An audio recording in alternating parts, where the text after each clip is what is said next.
Hi, Jay Gregorio here. In this free tutorial, ituturo ko sa iyo kung paano ka magkakaroon ng access sa sarili mong website. Ang una mong gagawin ay i-type ang username mo dito and password.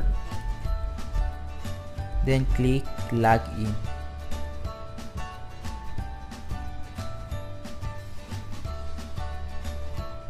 Once na nakalogin ka na sa sarili mong website, ito ang una mong makikita. You can monitor your all functions of your website. Dito makikita mo ang Google Analytics dashboard. Ibig sabihin, makikita mo kung gaano karaming traffic ang pumapasok sa website mo. In this example, in the last 30 days, meron kaming 3,500 unique visitors sa aming website. Makikita mo naman ang WooCommerce status or your online shop.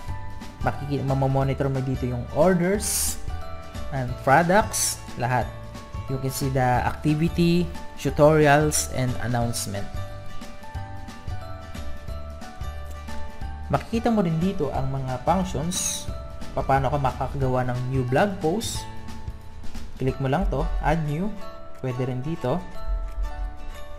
Then, kung mag-upload ka naman ng mga pictures sa library, click mo lang ang library.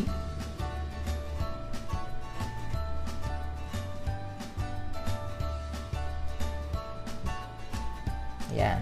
Makikita mo dito lahat ng pictures. Then product, you can add product here. Your profile settings. And so much more. Okay, that's it. Thank you for watching.